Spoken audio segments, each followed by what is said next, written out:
to be vulnerable, you have to accept that these conditions are not something that you can just change by yourself. It's an, as I say, mental health is like an illness like any other disease. People go to get medications for diabetes, hypertension, and it's okay if you're not feeling yourself, if you're feeling like you need help. What anybody thinks shouldn't really matter. We need to come out of this notion that because you have a mental health condition, you're crazy or it makes you different.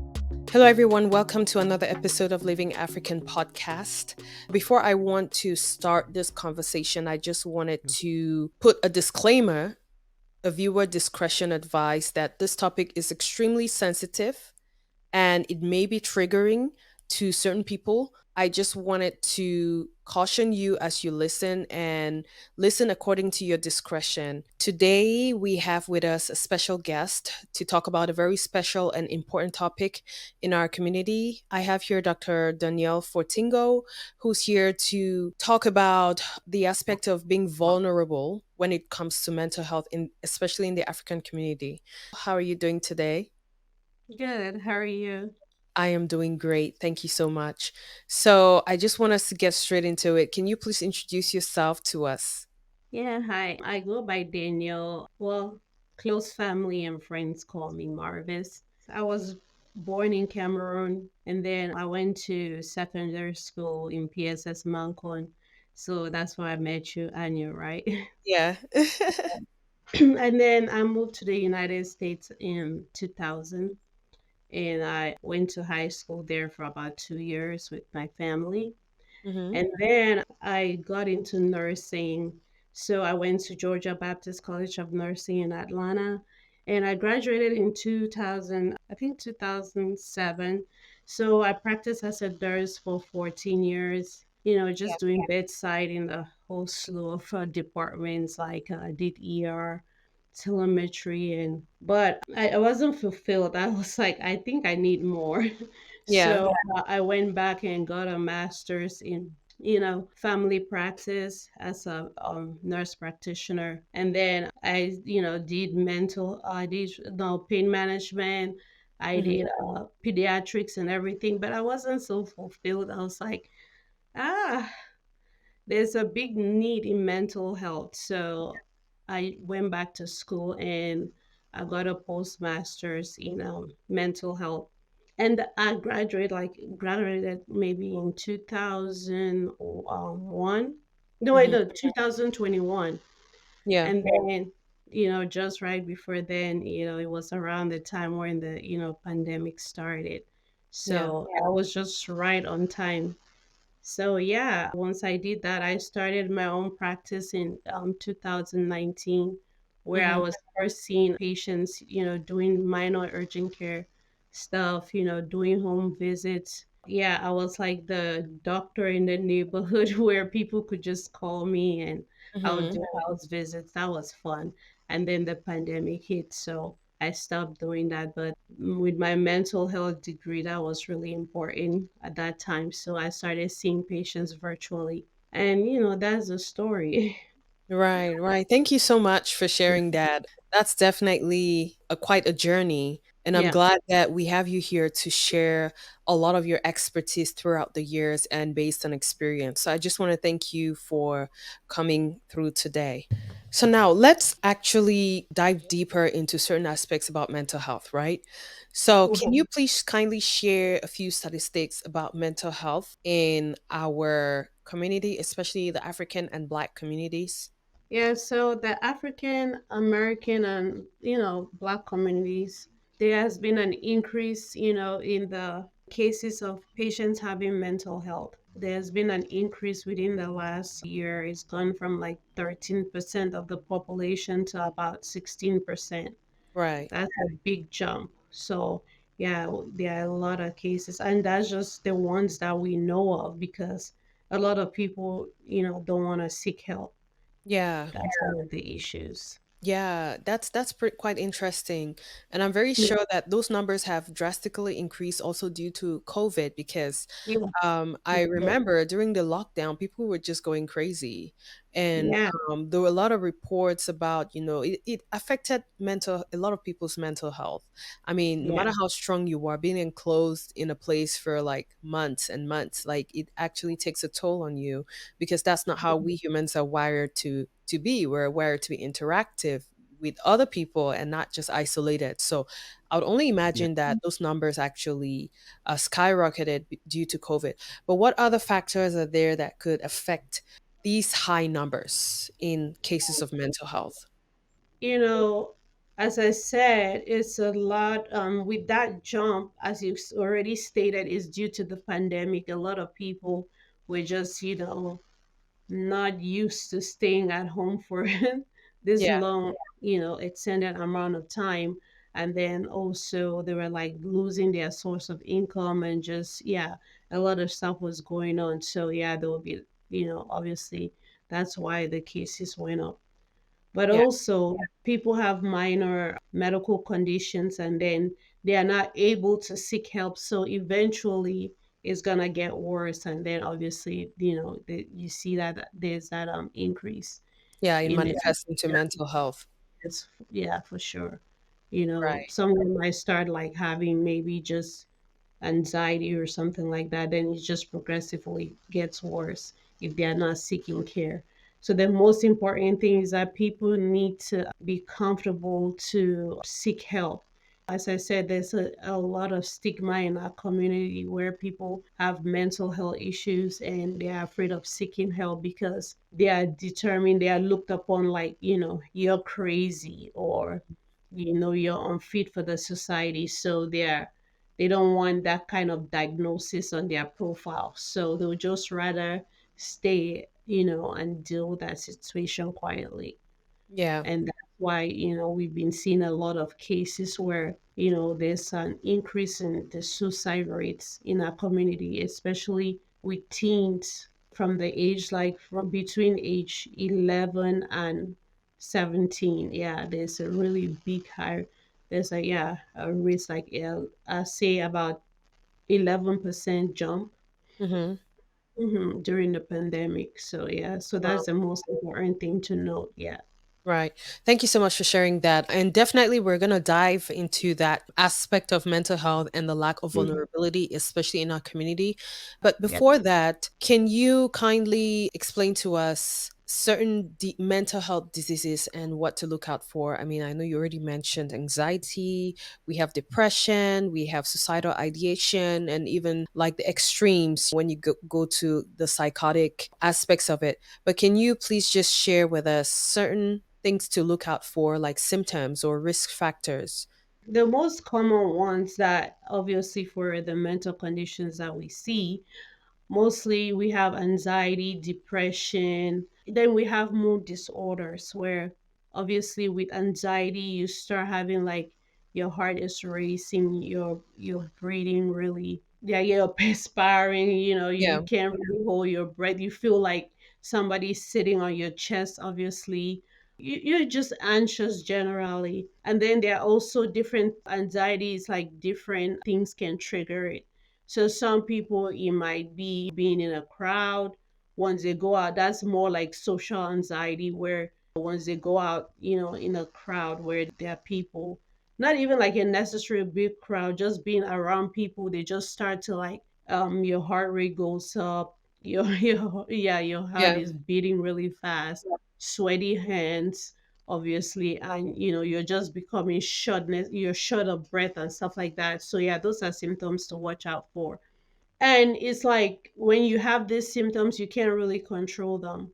Yeah. With this condition, people have to be aware that it's not something that you can control, because a lot, with the stigma in us in our community, is like people are like, but what, why, they think like you're making stuff up, but these things you can't really control, because personally, I've gone had panic attacks where just getting in my car was a problem.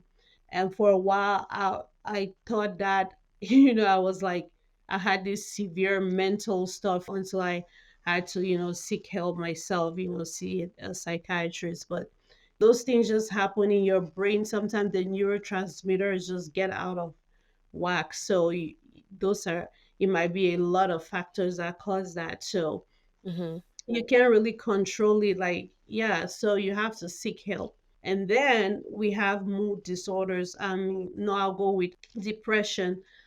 Yeah, depression is common, especially, after the pandemic. So you become like, just, you're not happy, you're not yourself, you just feel really down. And that has to happen for at least every day within like 2 weeks, Mm-hmm. straight, because you can't just say, oh, I'm down for like maybe a day or two, and then you're Yeah. gonna be considered, having depression. So you have to like watch out for people. Might be just want, you don't want to do anything, you lose interest in the things that you used to enjoy doing. Yeah. And then a lot of people just want to be isolated, they just want to be by themselves. You don't want to eat. Yeah, they have less appetite.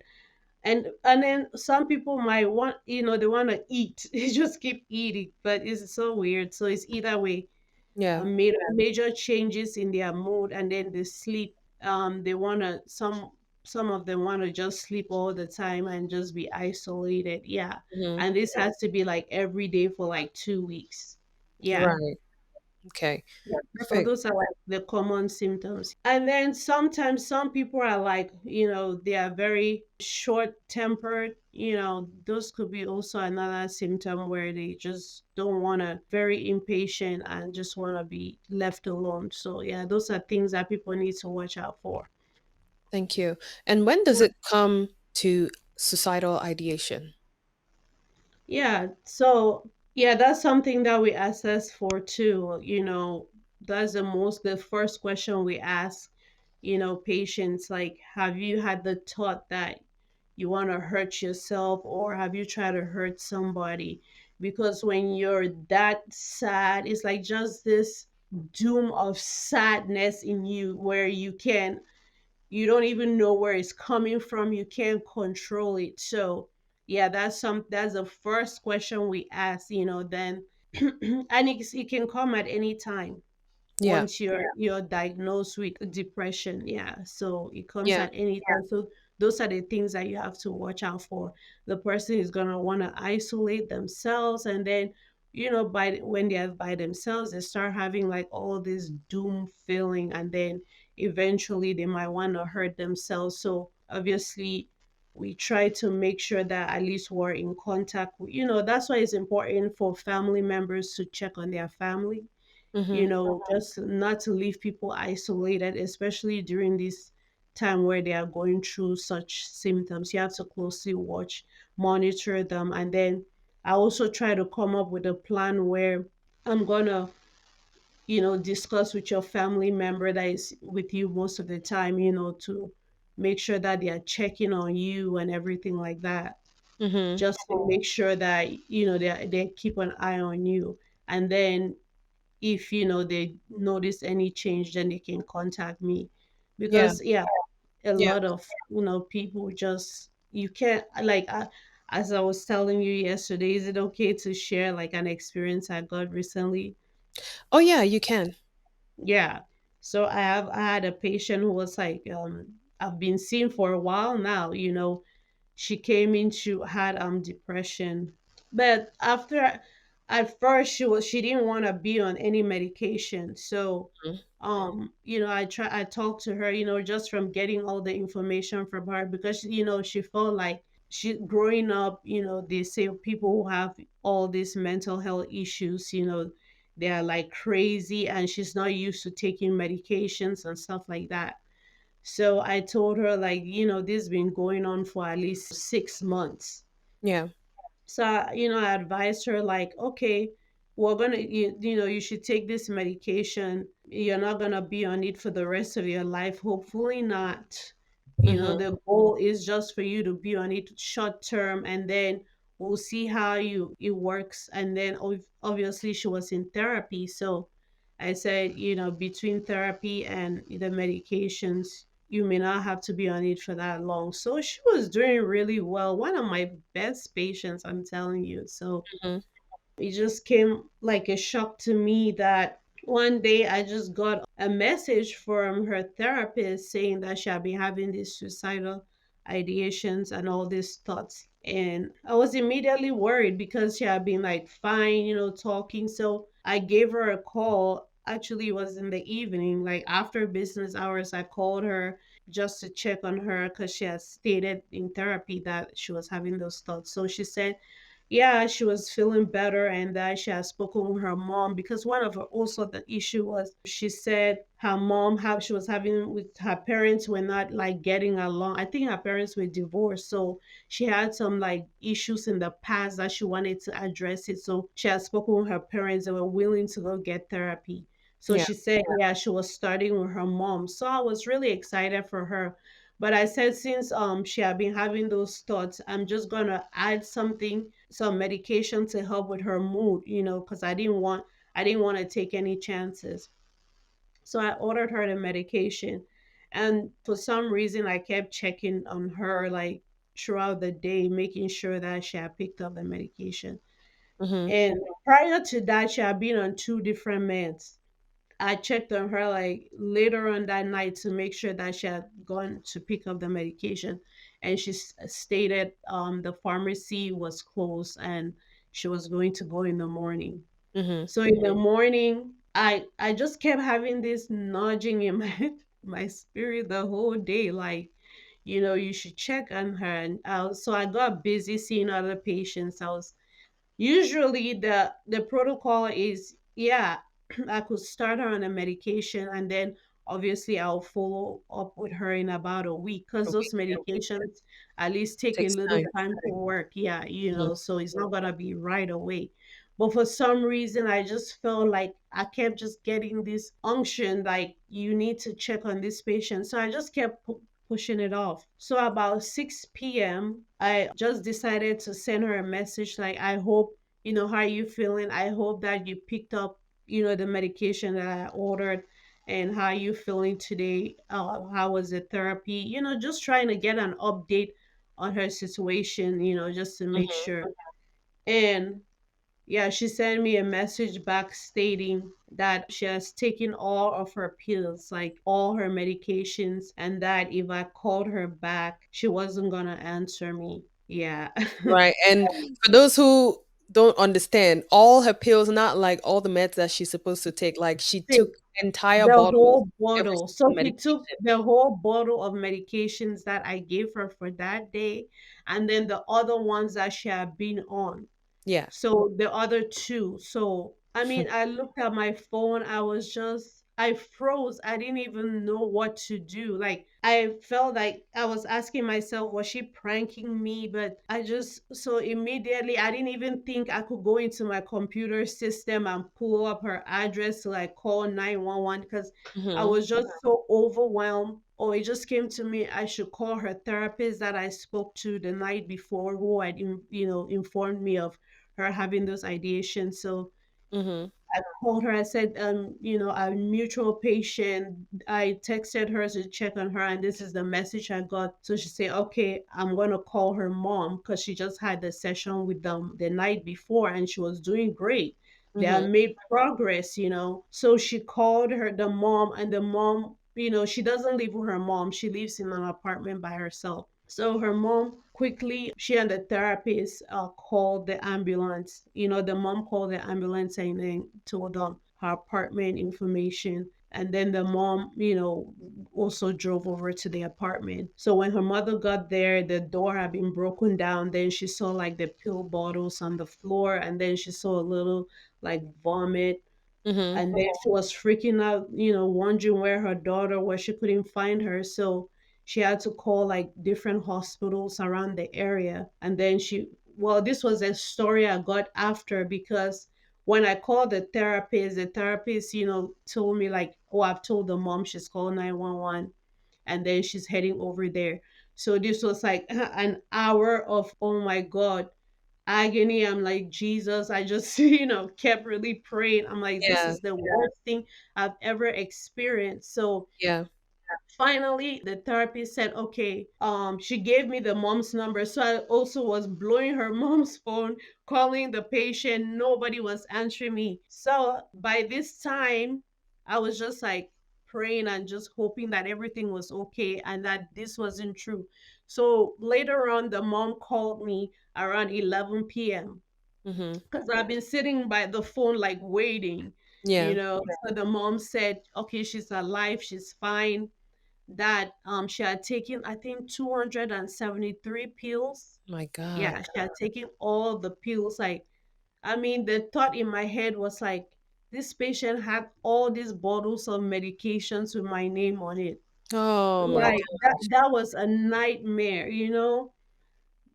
I just I mean, I questioned my career that day. Yeah. I was like, this is terrible. Yeah. Well, so they got to the ER, and they so basically gave her some charcoal, pumped her stomach, and revived her. So the mom called me that night and said, yeah, thank you for saving her life. That, she's alive.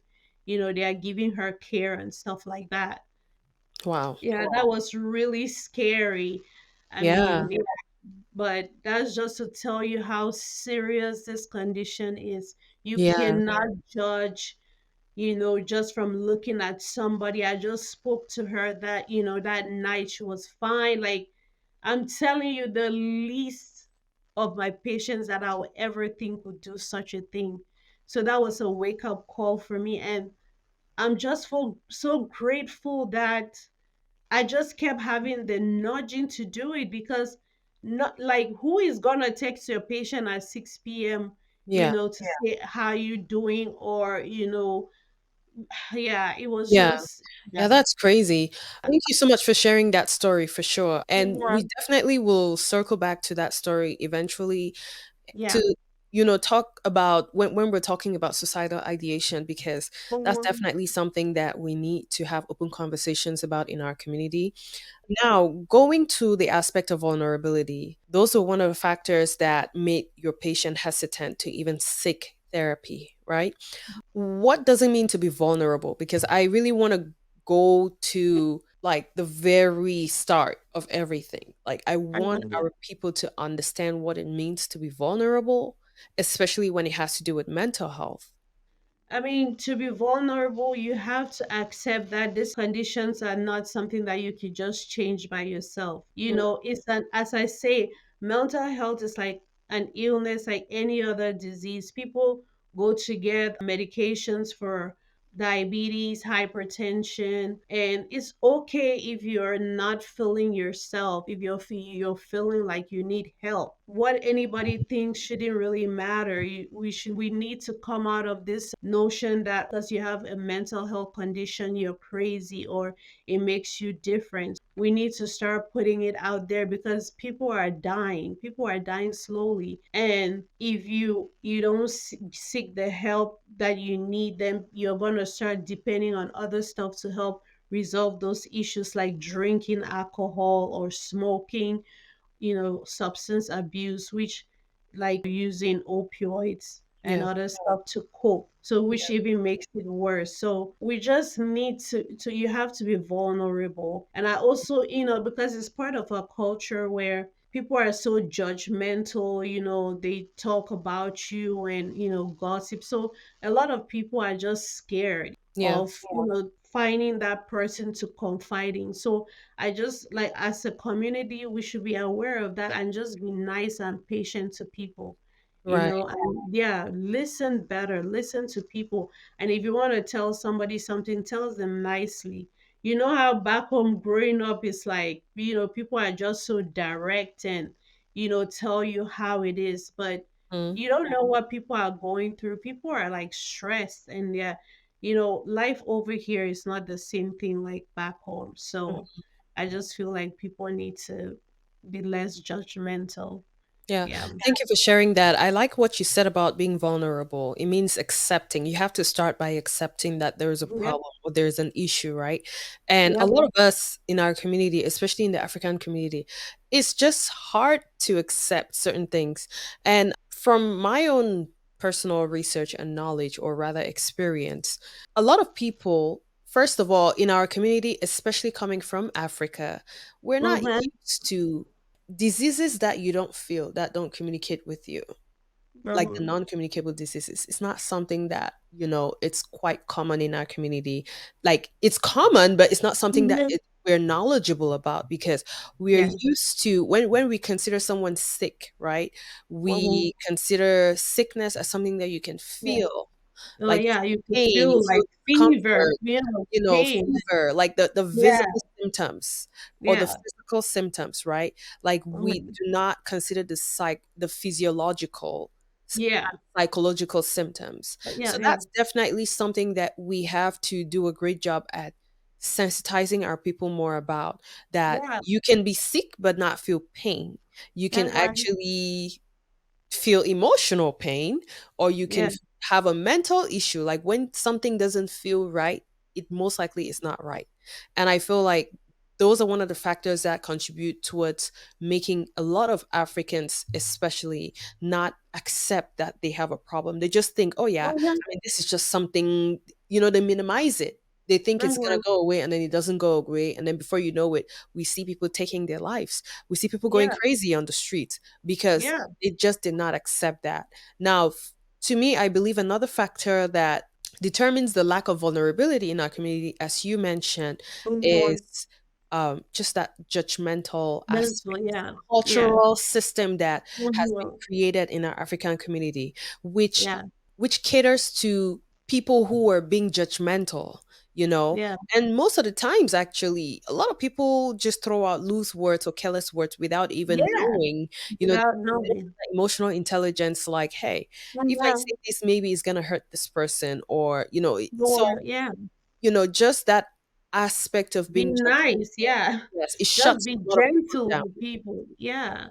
Yeah, You have to be gentle and watch what you say, You don't know what that person is going through at that particular time. So you can't just be saying whatever you want, You have to think of people's feelings and their mental, like there's a lot of stress, with providing. People are going through stuff like providing for their family, working long hours.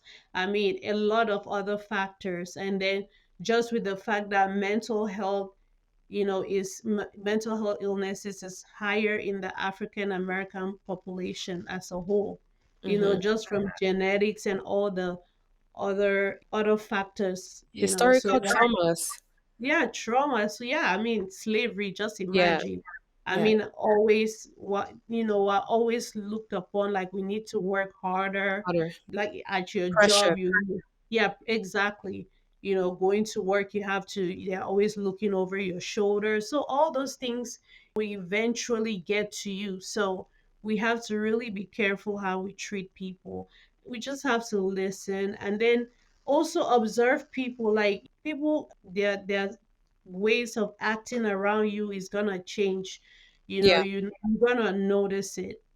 It's not like even you be like, why is this person was so happy and now they are just not themselves. And then I also, another one, you talk about bipolar disorder. Like yes. people will be like, why is this one happy and then the And next sad, minute they are yeah. not happy? Yeah, I mean, that's symptoms of bipolar. But yeah, with bipolar, yeah, there are mood just switches. One time you're extremely depressed, and then the next time you're like just excited, like extremely happy. But with mania, with bipolar, is that they have episodes of mania where they just have risky behaviors, like they may not sleep for an extended amount of time, like Mhm. maybe 4 days straight. They're out partying, Yeah, shopping, manic. just yes, Mhm. yeah, the manic phase. So you have to watch out for those. Like you can't just be like, this one, that's how we are. We don't take the time to be attentive. We have to pay Yeah. more attention. And that's why we're having these issues. Yeah. Yes, I totally agree with that. So much work has to be done within our community for sure. And I'm really glad that, as we have grown up, we are exposed to more information online and on several media. So we can actually use that information to educate ourselves, as we are also Yeah. doing on this podcast. And, Yeah. serve as a resource for people to always Yeah. For look people to, towards. yeah. Yeah, whenever they have questions. And that lack of vulnerability has definitely impacted our community for Oh sure. yes, You know, for because sure. I personally, there's sometimes I have certain issues where I'm going through something, and it's not that I really don't. Yeah, partly because I don't trust people around Yeah. me, or not Mhm. that they're not trustworthy, but like I'm just not one to really open up a lot to a lot of Mm, people. I'm an yes. extremely Mhm. private person, but sometimes I just don't even enjoy talking about my issues because I don't want to be a burden to someone. I feel Mhm. like that's also another factor that contributes towards After that that, lack yeah, of vulnerability. yeah. People that, you know, it's not only because of that judgment, external judgment, is also it Right. also stems from, you know, inside, internally. Mhm. Like Yeah. some people just don't want to be a burden and they feel like they can fix their problems. They don't even Problem. see that they should go to a medical professional to fix the problem. Professional. Yeah. They feel Yeah. like they can fix it, and that's what leads to things like addiction, which is something I really want to Mhm. talk about. Because in the last couple of years, interestingly enough, I had Mhm. not really been hearing about cases of addiction in our community. Not Yeah. because it does not happen, but and probably not also because I was oblivious to that, but just because I don't know, I just was not hearing about it. And now, Mhm. within those last couple of years, now you see that there's actually a big issue with Yeah. addiction and mental health in our community. You Yeah. see people that you knew personally just suddenly passing and dying. Absolutely. Yeah. And then not only that, you know, the rumors just fly out that, oh, Oh. this person passed from mental health, oh, sorry, from addiction and stuff. And then it actually Mhm. strengthens that stigma and makes Yeah. even more people not want to come out. They would Mhm. rather That's die the issue. than come out. Yeah. And I Mhm. really want us to dissect this topic of mental health and addiction because it's Yes. something that we definitely need to talk about and raise our voices about. So, what do you have to say about that? It's been a really big issue because I actually work part time at a substance abuse clinic. You've read in the news how there's this opioid crisis going on and people dying from fentanyl. Yeah. So the issue is like is people don't want to talk about it in our community because as again is a stigma like, oh, this person is like your community the worst sin. Hmm. No, it's okay. Substance abuse is an illness, it's a mental health condition. So we have to treat it as an illness Yeah. because a lot of these patients have unaddressed mental health issues. So patients suffer from anxiety, depression, different mood disorders. So they are looking for a way out because they don't want to, several factors may be preventing them from getting help. And they may not trust, family, so they may not talk about it. But if you notice family or anyone starting to act different, they're always asking for money or never having money, just always, being very secretive and stuff like that. Those are symptoms that you have to start questioning, Hmm. observe your family members, especially when there's a big change in their behavior. Because a lot of people, once you start taking these medications, you become addicted to them. They're highly addictive, where obviously, as a pharmacist, you know that once Yeah. you take it one time, you're gonna need more, More and more to meet more up and to that more to, first yeah, feeling. to meet That, up to the initial feeling that you got from it before. yeah. So and then eventually they keep taking and they don't know when to stop. Then they go into respiratory distress, which eventually kills them. Hmm. So it's a, and then also these patients are taking buying these medications on the street from Yeah. these drug lords who are cooking it in their garages and basements, and then they are combining other substances in there. They Yeah. have fentanyl. You can go and say, okay, I want to buy some Xanax, but that pill that they give you, they've combined other With stuff other in there things because in they, it. yeah, other, yeah, fentanyl obviously is laced in there because they want you to be addicted so you can always come back and buy that medication. It's a business for them. They don't really care about you. So Hmm. when you go now and buy those pills, you don't know what you're taking.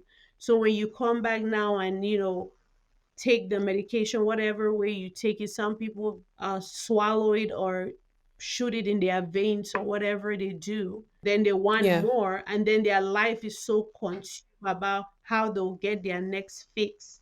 So they don't care about anything. You start seeing them, things are declining in their family. They are now, their profession is just dying. Yeah, it's all of that stuff. So we really have to pay attention to all these things that's going on, because these patients are, there's a change. You start seeing their behavior change. So yeah, they come into the clinic and they have like all kind of stuff in their system, like fentanyl, which they were not even aware that they had all that stuff in there. So Mhm. and then their risk of dying is very high. So we Yeah. need to pay attention to that. Yeah. Thank you so much for Well, sharing that. Because this definitely has been such a troubling topic, like something that I've always pondered about. Like, oh, why is there sort of correlation between addiction and mental health? Because a lot of people who are um, addicted are also suffering from mental health issues, mental health, yeah. Hmm. and Yeah, both, that's just a coping mechanism for them, since they yeah, don't want to seek care because it might be different reasons. So they just look for a quick fix. a quick And then fix once you get in there, like you can't get out, can get out. so Yeah. they will go any length. I'm telling you, I talk to my patients, yeah, they tell me like every day they focus on how to get the next medication, no matter what it takes. So they'll steal from their family members. They will do anything to get that medication. So your life is consumed Yeah. around those medications, which will eventually lead to your death. And they die because of the overdose. Yeah. Yeah. They don't plan to die, but you need more in order Need to more to survive, to yeah, actually survive. sustain that level Yeah, of, level of, yeah, comfort medication or in your system. medication. So Yeah. to achieve that the same effect that you had before. That's why the government has really been lax on how they provide services for Suboxone. So Suboxone helps reduce the effects of the opioid abuse. So yeah, they come into, I mean, sorry, yeah, Suboxone, Yeah. which is called also buprenorphine. Yeah. We give them, yeah, buprenorphine. They come into the clinic and we give them to help with those withdrawal symptoms, and then just to help them from going and buying drugs on the street. Yeah. And Then, like, another thing regarding this addiction is that usually for those who are addicted, they give the family members like the Narcan, right? Which yeah, is mhm. it's like a reversal Yeah, the reversal for the opioid in your system. overdose. Yeah. Yeah. Yeah. But then I wanted us to also shed some light on the fact that due to judgment and, Mhm. finger pointing and all of that, because usually when someone is overdosed, they're not necessarily conscious, right?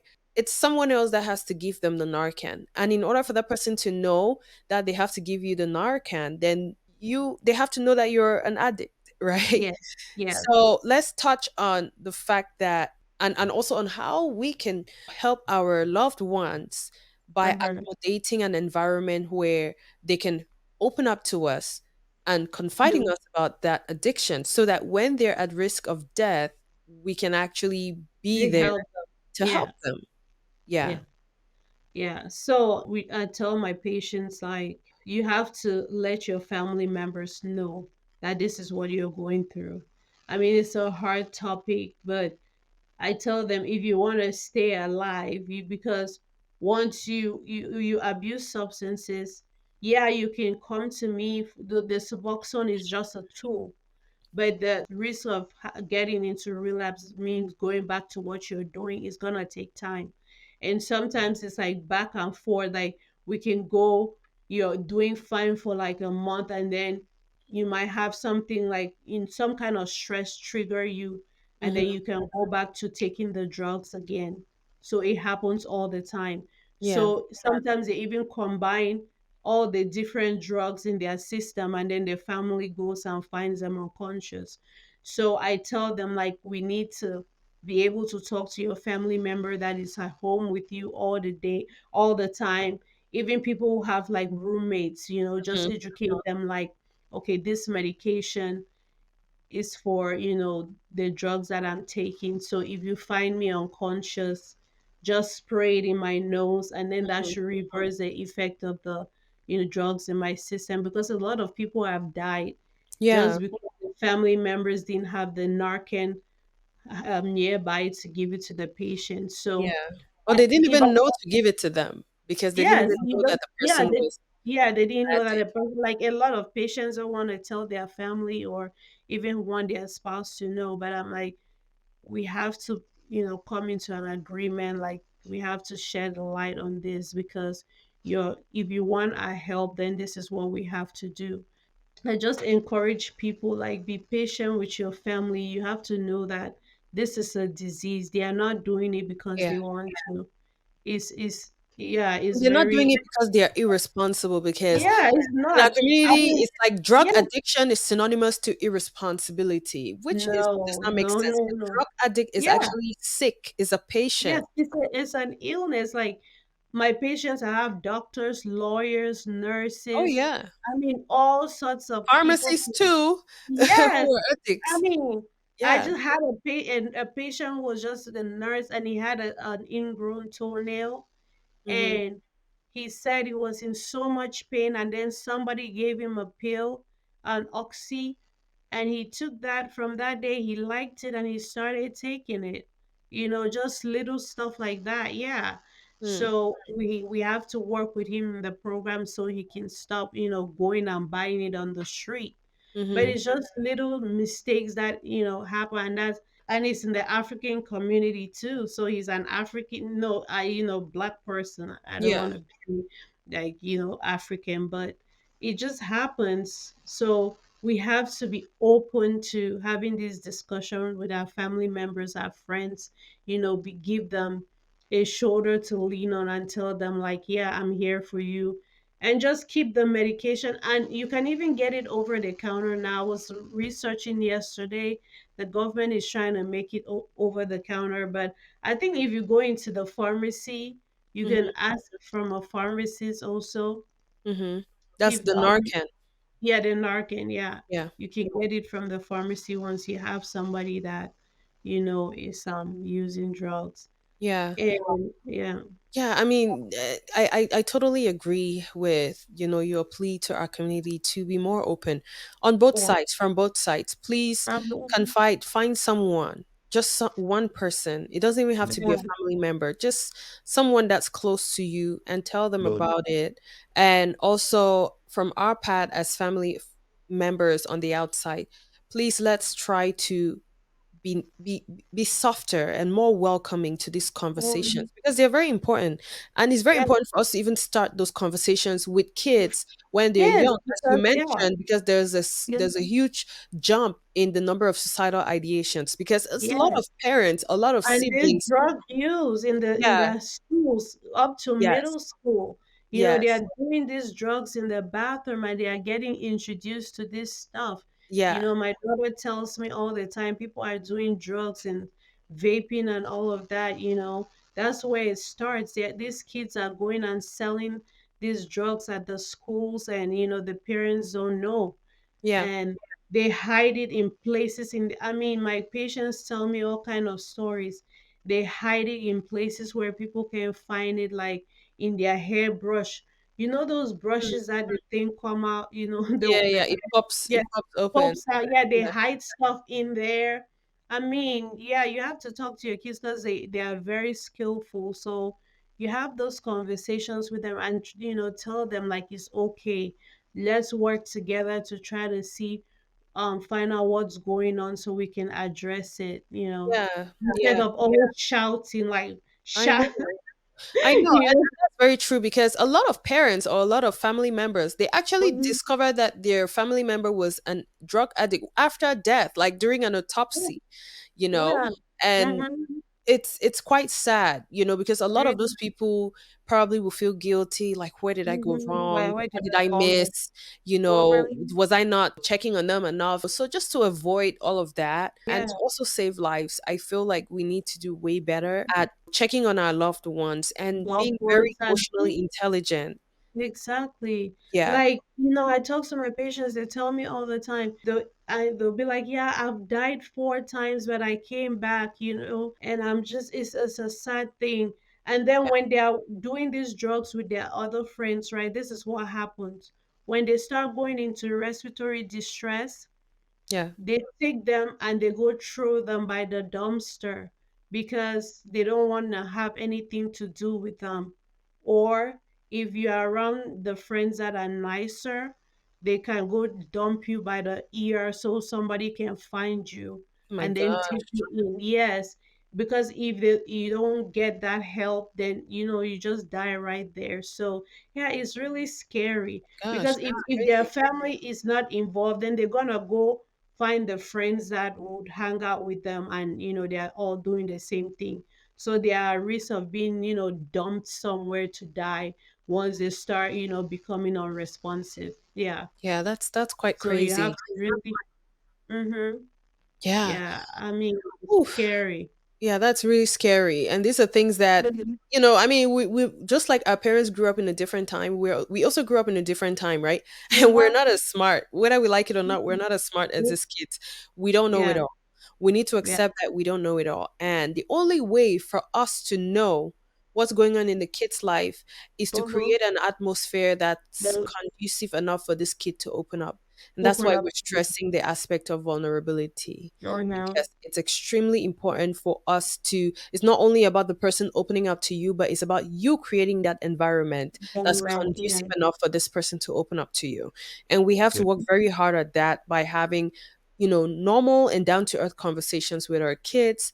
I mean, And trying to get into their head and be their friend, and also while also of course setting that boundary between the friend boundary. Yeah. and the parent. Mhm. But we need to find that balance. It's quite difficult, but Yeah. we just have to keep trying and trying. Now, let's get back to that story about, the suicidal ideation patient, Mhm. because, Yeah. when we're talking yesterday, I was just thinking about, I don't know if you know, Twitch, Ellen DeGeneres', Oh yeah, that the yeah, one the who killed himself killed last himself. December. Yeah. And just a few days ago, he was literally dancing with his wife, like everything was fine. Yeah. And Happy, then all of a fun sudden, we just hear that he took his own life. in life. And I went to the comments of certain posts and they were like, "Oh, he's so wicked. He's so mean. Why would he do this? He has a child. He has children. I think his last kid was not like very quite young, and Mhm. why would he do that? He was the happiest person I ever knew. Why would he take his life? That's so selfish." And I was just like, "Oh my goodness, They have no people do not idea. understand at This all." condition is it's a monster. You can't control it. Yeah, There's at no that you moment, get you're not into even this deep, thinking. yeah, you get into this deep depression where is you're just doomed. It's just dark where you just want to, it's like a kind of pain where you can't help it. You can't help it. It's so hard that all you want to do is just make it better. Yeah, and You go just make away. it better and go away. Like my patient, she got up and within after a week, she was fine. Then she called me. She's like, "Oh, Dr. Danielle." I was like, "Girl, you crazy. You almost gave me a heart attack." She's like, "You saved my life." I said, "I know." I'm like, "I don't know what happened. I'm just happy. This is a divine intervention. This, I Yeah, mean, yeah, because she was fine 1 minute and then it just changed. yeah, it's a Like, yeah, switch. it's a switch. It just happened so fast. She said she didn't even know why, but that God gave her another chance through me, and I was just grateful. Like, I'm glad I listened, and Yeah, I took those and actions. acted. Yeah. Yeah. Oh my God, I don't even know how I was able to get in touch with her just when she was so coherent, Yes. where Yeah. she could right, where she could type that message and say this is what she was planning to do. And I'm glad that I was very patient with her to listen to her for her to be comfortable to tell me what she's going to do, because a lot of people won't tell you. Yeah. I was just, I don't know, it just, yeah, I'm still in shock till this day, but I'm happy that I was able to save a life and that she's doing well now, going back to get her master's in school, has a great job. I mean, she's such a lively person, but it's like this condition is not something you can control. Yeah. And people need to be, very understanding and know that it's not something you can control. I mean, there are other symptoms like other medical conditions, like, okay, if you have heart problems, they'll tell you do this and do that.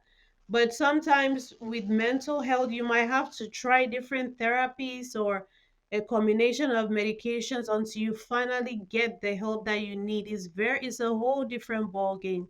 Yeah. So I just want people to understand that you have to be patient and Yeah. you have to be understanding. Yeah. Yeah. Don't judge. I totally agree. I totally Yeah. agree. And again, this is a disease. This Mm-hmm. is actually a medical issue, a health issue. Yeah. Mental issues are health issues as well. So don't judge people, especially while they're dead, Yeah.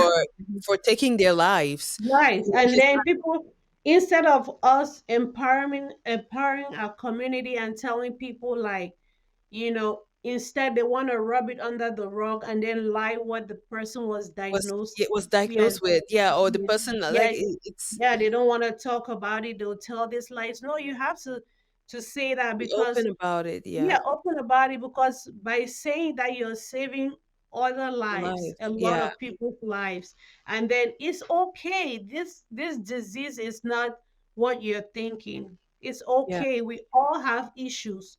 We Yeah. are all mentally unstable. Oh yeah. one To an extent, one form or for sure. another. We Yeah, all we have our all have times when we issues. break down. So Exactly. yeah. Sometimes you're yelling at people or your kids.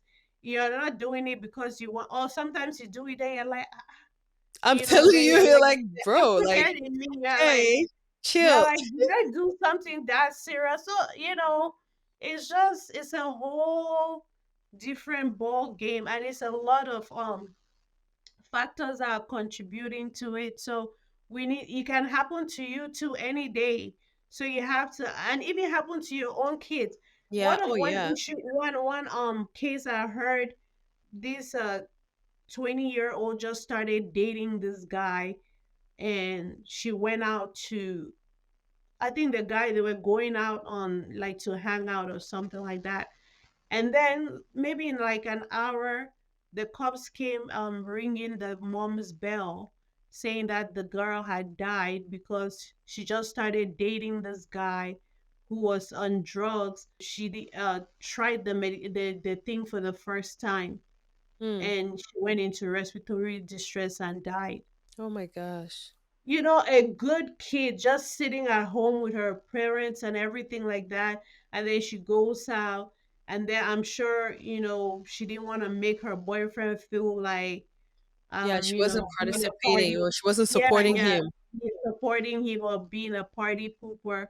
So tries it for the first time and then dies on the spot. Oh my So goodness. we need to really open our eyes and put this out there and talk to our children. I'm always having that conversation with my kids because I have seen, I mean, I have patients who like between age 14 to like 30, pregnant people, even they still doing, they don't care if they're pregnant, they're still taking those drugs. So I'm like begging them, come, there's a different one we can try, Hmm. just to help them.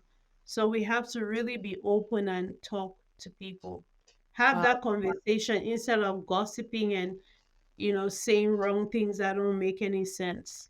Yeah, yeah. Thank you so Mhm. much. So Yeah. much. This was very resourceful. I mean, Yeah. giving any additional advice about being vulnerable is probably a broken record at this point in the conversation because that's Yeah. basically what we have been reiterating Mhm. ever since we started talking. Yeah. But do you have any last words for us before we wrap up with this conversation? Calling out to people to yeah, just get help.